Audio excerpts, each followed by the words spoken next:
Aquí Jesús para nosotros representa la verdad y aquí es donde empezamos a experimentar lo que es el poder de Dios. En este lugar es un lugar ya no de la salvación del Espíritu, pero es la formación del carácter y de la vida de Dios en nosotros. Ahora, cuando Israel sale de Egipto, se encuentra con el Mar Rojo. Y ahí está hablando de un bautismo. Al pasar el Mar Rojo, Israel entra al desierto. Entonces, aún las cosas que nosotros hemos aprendido o nos han enseñado en la iglesia, como lo que es la confesión de los pecados, el bautismo en agua, la santidad, el bautismo del Espíritu Santo, todo eso está entrelazado y relacionado con un propósito final, como les expliqué al principio, de que Dios quiere hacer una obra completa en nosotros para usarnos como sus agentes en la tierra. Entonces, en el desierto Israel experimenta el poder de Dios. El desierto es en donde Israel experimenta la segunda fiesta, que es la fiesta de Pentecostés, en el monte Sinaí. Todo el pueblo ve los relámpagos, el fuego y el humo sobre el monte, escuchan el sonido de las trompetas y la presencia de Dios desciende sobre todo el monte.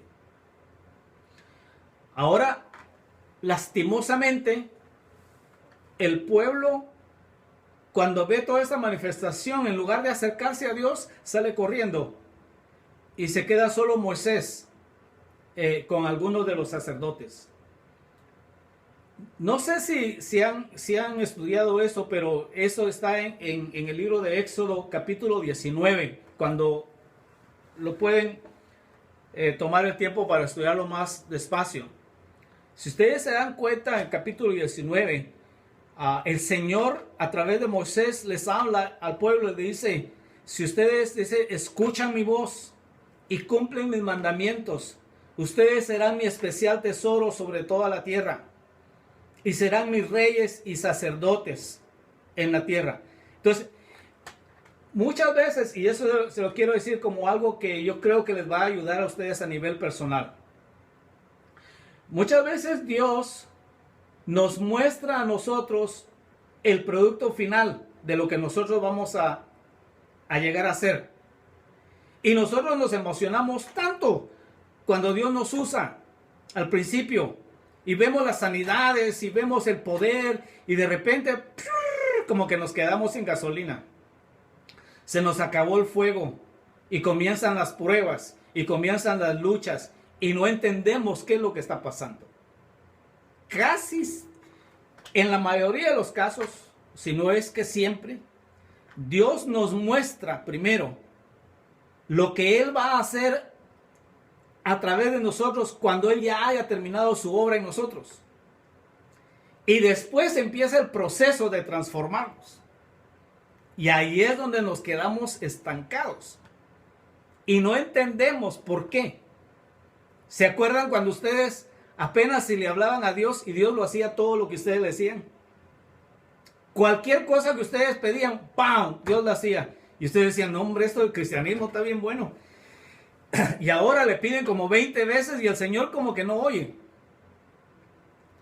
Y es porque Dios ha caminado más allá y ahora le está tratando con otras áreas de nuestras vidas.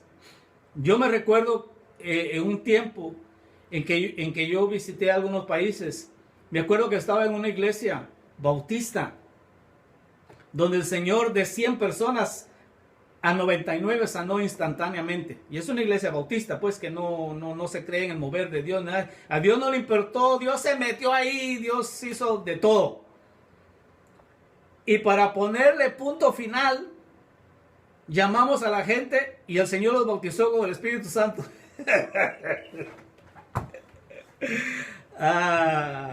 Ahora no me atrevo a hacer eso porque el Señor me deja avergonzado. Ahora, no es porque Dios no tenga el poder, no es porque Dios no pueda hacerlo, Dios puede hacerlo. Pero después de que Dios le muestra a uno todo eso, después empieza a hacer un trato personal. Porque hay una cosa que te va a derrumbar al final del camino y no es el diablo, eres tú mismo. Es tu carácter lo que te va a destruir al final. Casi nunca es la destrucción de otra gente, eres tú mismo. Entonces, cuando ellos ven el Pentecostés, ellos salen corriendo. Y hay una expresión del pueblo que dicen, no queremos estar ahí, porque Dios dice, nos puede matar. Ahora, ellos no entendieron que precisamente eso es lo que Dios quería. Que ellos dejaran de vivir para Él, vivir su vida a través de ellos. Ahora, cuando el Señor habló a sus discípulos, Él les dijo que no hicieran nada hasta que fueran investidos del poder de lo alto, hasta que pudieran entrar al ministerio de lo que es el Espíritu Santo. Entonces, en el capítulo 2 del libro de los Hechos es el cumplimiento de esta fiesta, la fiesta de Pentecostés. Se cumple, ahí se oye un gran ruido, se ve el fuego, pero ya es en la cabeza, sobre la cabeza de los que estaba ahí, los 120, y ellos son llenos del poder del Espíritu de Dios, del Espíritu Santo, y empiezan su ministerio. Ellos no empezaron su ministerio hasta ese entonces. Ahora, ¿qué es lo que es en realidad el ministerio de Cristo? En Hechos capítulo 2, la Biblia nos dice, a este Jesús dice, que vosotros habéis crucificado, el Señor lo ha hecho, dice, Cristo y Señor. ¿Se recuerdan cuando Jesús resucita y sus discípulos van a buscarlo a donde él estaba, donde estaba su cuerpo enterrado? Y él se le aparece a María Magdalena, y María Magdalena no lo reconoce, porque ella estaba buscando a Jesús. ¿Sí me entienden? Sí. Ok. Ella estaba buscando a Jesús, pero quien estaba ahí era el Cristo y el Señor. Pero hay una cosa por la cual ella lo reconoció, porque ella le habla como que si él fuera el hortelano. Y le dice, ¿dónde pusieron al Señor? ¿Dónde pusieron al Maestro?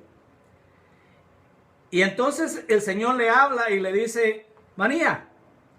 Entonces hay una cosa que no cambia en lo que es el ministerio de Jesús a Cristo, y es su voz. Es importante notar eso, porque el Señor nos va a continuar hablando con el mismo tono de voz, con el mismo cariño, con el mismo amor. Y en ese momento ella vio la realidad de las cosas, entonces ella reconoció.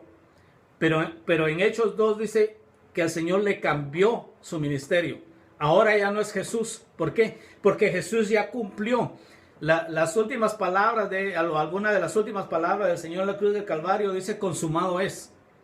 Él ya no va a ser crucificado otra vez.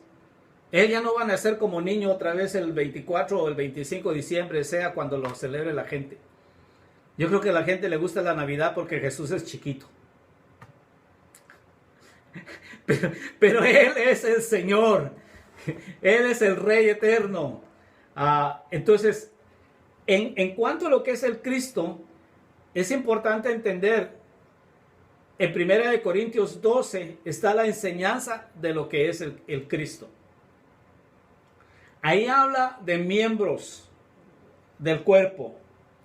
Entonces, cuando se recuerdan, cuando hay un hombre que viene con Jesús y le dice, Señor, yo quiero seguirte a donde tú quieras que yo vaya, y Jesús le dice, el Hijo del Hombre no tiene un lugar donde poner su cabeza.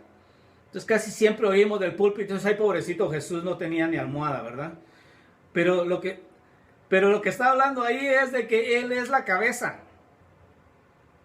y no tenía cuerpo, pero ahora tiene cuerpo. Nosotros somos el cuerpo de Cristo y Él es la cabeza. Pero aún quiero decirles algo. En 1 Corintios 12 dice, algunos son ojos, otros son boca, otros son nariz. Entonces, no toda la gente de la iglesia es solo el cuerpo. Hay algunas gentes de la iglesia que también son de la cabeza, parte del Cristo. ¿Sí? Bueno, los dejo que piensen, al rato me contestan. Okay. Entonces, el Cristo es más que Jesús. Jesús es una persona, el Cristo son varias personas. Varias personas que componen el cuerpo de Cristo. Ahora, solo porque uno está en la iglesia no quiere decir que es parte de Cristo. Porque el Cristo, el apóstol Pablo dice, yo gimo y tengo dolores de parto hasta que Cristo sea formado en vosotros. Entonces los ministros somos los que gemimos y damos a luz a Cristo en algunos. Como dijo un conocido mío, dice, yo di a luz a toda esta gente, dice, para la gente de sus iglesias, y algunos de esos cuando nacieron, dice, era como dar a luz una piña. No sé si entienden cuál es la piña, la fruta esa, ¿no? Bueno, ojalá que no sea algo malo en Argentina, y si es, perdón. Entonces, ahora, el desierto significa el lugar santo. En el lugar santo no hay sacrificio de animales. En el lugar santo, ahora los sacrificios son para Dios. Ya no es para el beneficio de los hombres.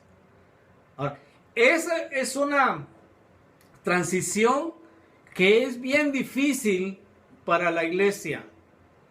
Porque siempre se nos ha predicado que el propósito de la iglesia es para la gente, para los perdidos, para los necesitados, para los enfermos. Y yo no estoy diciendo que no.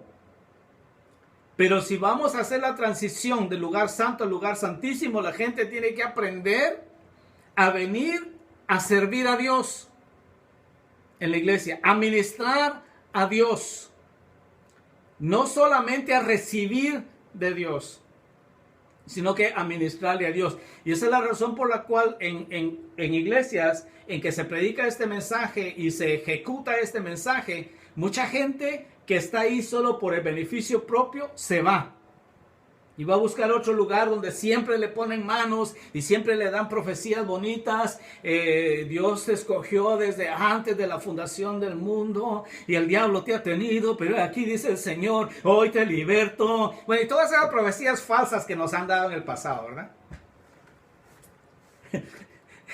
En cambio ahora viene la palabra y la palabra te dice, Dios quiere que cambies. Y dice, no hombre, aquí ya empezaron mal. ¿Cómo? ¿Cambiar de qué? Y empieza uno a enseñarle lo que es el carácter de Dios y todo lo demás. Y a la gente ya no le parece. Ahora, aquí es el lugar donde se ve quién es sacerdote. Porque solo los sacerdotes entran al lugar santo. No solo el sumo sacerdote, pero todos los que son sacerdotes. Y eso lo pueden estudiar ustedes en Segunda de Crónicas, capítulo 14 y 15 y 16. En Segunda de Crónicas ustedes ven cuando el rey David trajo el arca del pacto de regreso a Israel. Y el rey David solo le pone una tienda. No hay templo. Pero yo no sé si ustedes saben, pero en un monte todavía existía todo lo que hizo Moisés, el hacho, el lugar santo, todo eso estaba, no sé si en el monte Nebo, no sé cómo se llama ese monte, ahorita no me recuerdo, pero ese es el monte donde Salomón subió a sacrificar a Dios. O sea que Salomón se los llevó de regreso a lo de antes. Bueno, no hay que reírse de la gente, solo de los muertos. Bueno, entonces aquí en el lugar santo es la expresión, es nuestra expresión de adoración, de alabanza a Dios. Es donde aquí en el lugar santo es donde los músicos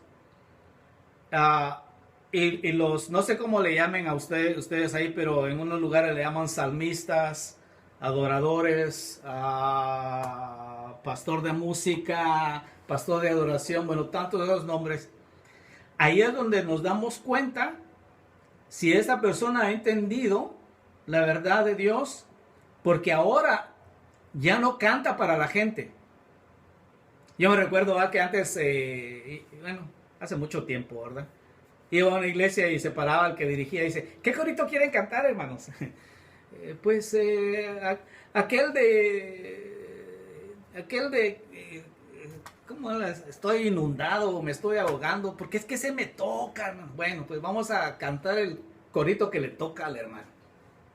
Y ya cantado el corito, pues el hermano se pone a llorar, ¿no? Y otro corito, ¿cuál otro corito quieren? ¿Y cuál corito? Entonces todo era para la gente. Y siempre pidiendo a la gente, ¿qué corito quieren? ¿Qué corito quieren? Y ahora pues ya salimos de eso. Pero siempre hay gente en la iglesia que nos pide. ¿Por qué ya no han cantado tal canto, hermano? Ese es mi favorito. Y a veces uno pues no quiere decirles, pero quiere uno decirles, mire, yo no canto para usted. Yo canto para Dios. Pero uno no lo dice, ¿no? Porque ya va a ofender mucha gente. Casi a toda la iglesia. Entonces, el que adora y alaba a Dios de verdad, ya no está tan interesado en la opinión de la gente y en lo que la gente quiere. Pero hay muchas iglesias que no han entendido eso. Y esa es la razón por la cual la alabanza de adoración, que ellos le llaman alabanza de adoración, es nada más que entretenimiento para la gente. Y tiene que tener un buen grupo, tiene que tener un buen cantante, que sea joven y bien parecido, porque si es feo, tampoco. Y todo eso es parte de la presentación y les llama la atención y que sea amable, cariñoso, todo lo demás, porque es para la gente. Pero en el lugar santo la administración es más que todo para el Señor. ¿Por qué? Porque mientras tú le ministras más a Dios, según lo que dice segunda de Corintios 3:18, dice que vas de gloria en gloria, de gloria en gloria. Entonces entras a ministrar a Dios, algo cambia en ti. Sigues ministrando a Dios, algo más cambia en ti. Ahora, el pan que está ahí, el pan de la preposición que le llama, esa es la verdad. Jesucristo mismo dijo, yo soy el pan que viene del cielo. Ahora, ahí en ese lugar es el lugar de la formación. Porque cuando vemos en capítulo 1, verso 8 de los libros de los Hechos, dice, recibiréis poder cuando venga sobre vosotros el Espíritu Santo y me seréis testigos en Jerusalén, en Judea, en Samaria, hasta lo último de la tierra. Ser testigo no es solamente hablar de Dios. Ser testigo es dar evidencia de que el Señor vive en nosotros. Y la forma de hacer eso es a través del fruto del Espíritu. Entonces, en cuanto a lo que es el Espíritu Santo, hay dos manifestaciones.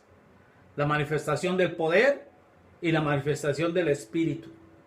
La mayoría de la gente está tan entusiasmada con el poder, pero no quiere el fruto. Y con Dios tenemos que tener las dos cosas. Las dos cosas van de la mano. Hay muchas veces que Dios permite que su poder actúe sin que sea formado todavía el carácter en la vida de las personas. Porque al cabo, pues, la Escritura dice en el libro de Joel, que lo relacionamos con el capítulo 2 del libro de los Hechos, dice, derramaré de mi espíritu sobre toda carne. Entonces, la unción es en la carne. Por eso hay muchos hermanos que pasan y hacen una gran cosa para Dios y al otro día, pues, bueno, te hablan saber de qué cosas y miran saber qué cosas en la tele o en las películas y Dios lo sigue usando. Dice, increíble. Sí, porque está en la carne. Esa es la unción en la carne. Entonces, solo porque profetices y sales enfermo, no te creas la gran cosa. Falta mucho. Bueno, ahora esa es la parte segunda. Ahora podemos entrar a la tercera parte, que es el Señor. Entonces, cuando Israel termina su camino en el desierto, él se encuentra en el río Jordán. Ahora Israel pasa por el río Jordán. este es un segundo bautismo. Okay. El primer bautismo es para entrar al desierto. Y este es un segundo bautismo para salir del desierto y para conquistar. Ahora podemos ilustrar la experiencia de Israel con lo que sucedió a Jesús. Cuando Jesús es bautizado en agua por Juan, se abren los cielos, se escucha la voz del Padre y también desciende el Espíritu Santo sobre Jesús. Ahí recibe Jesús el Espíritu Santo. Pero esto es lo mismo que sucedió a Israel. Ahora, pero después de pasar el Mar Rojo, el Señor quiso darles el Espíritu Santo y ellos lo rechazaron, o el Espíritu de Dios. Ahora, después del bautismo y después de recibir el Espíritu Santo, Jesús es llevado por el Espíritu al desierto, donde es tentado por el enemigo. Jesús vence al enemigo por el poder de la palabra de Dios, y cuando regresa al desierto, vean lo que dice Lucas 4:18. El Señor leyó en el libro de Isaías, en Lucas 4:18 dice, el Espíritu del Señor está sobre mí. Ahora yo les pregunto, ¿qué pasó con el Espíritu Santo? Ahí dice, el Espíritu del Señor está sobre mí. Y él no empezó su ministerio hasta recibir el Espíritu del Señor. ¿Okay? Jesús tiene un espíritu, Cristo tiene un espíritu y el Señor tiene un espíritu. Y yo sé que esa es otra enseñanza, pero está en la Biblia. La Biblia dice el Espíritu de Jesús, lo buscan cuando puedan. En la Biblia dice el Espíritu de Cristo y en la Biblia dice el Espíritu del Señor. Pero a nosotros se nos ha ocurrido de que habla de lo mismo. Y no, son tres manifestaciones completamente diferentes de la misma persona, del Hijo de Dios, como Jesús, como Cristo y como Señor. Ahora, yo creo que ya les he dicho esto, pero la razón del éxito de Jesús en su ministerio, en las sanidades y en el poder que él mostraba, o que Dios mostraba a través de él, le voy a decir esto: Jesús nunca ministró en los dones del Espíritu Santo.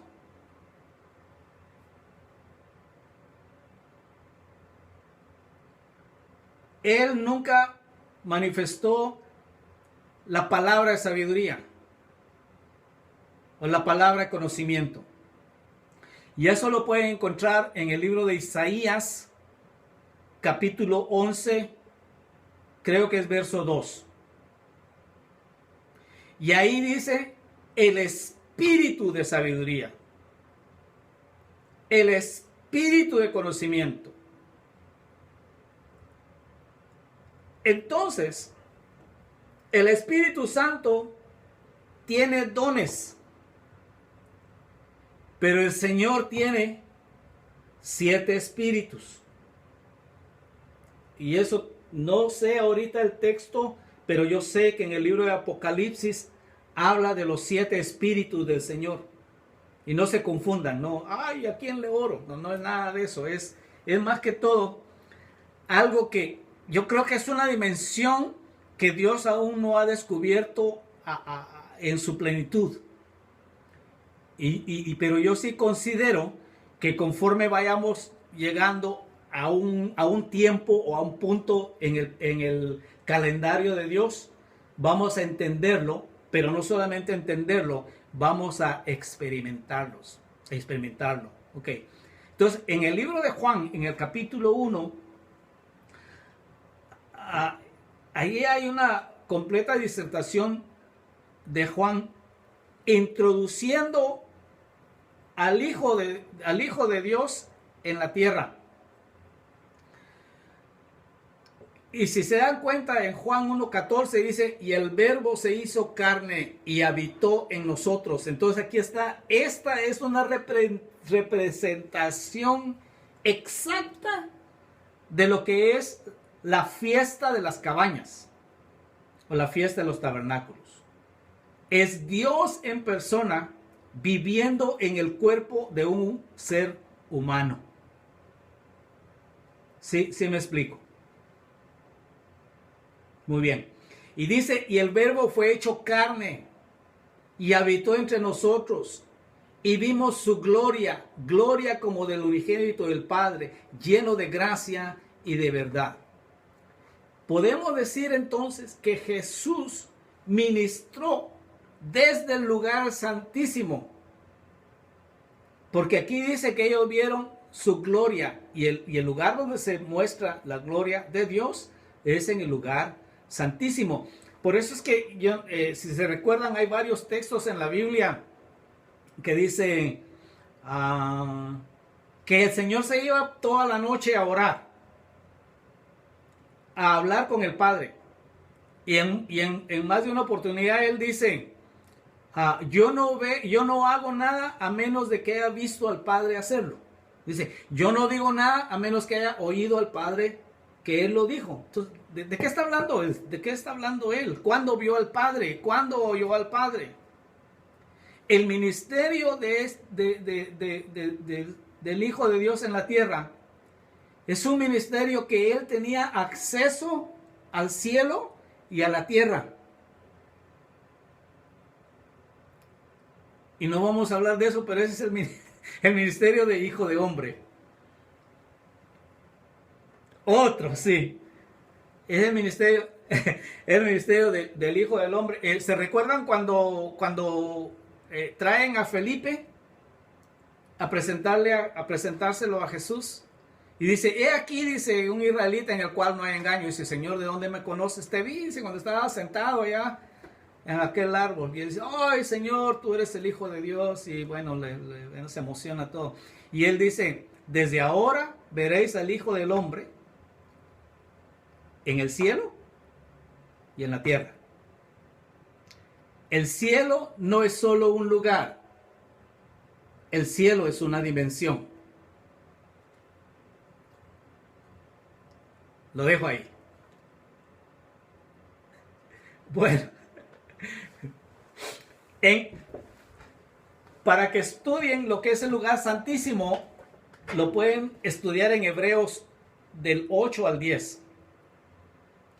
Porque en esas partes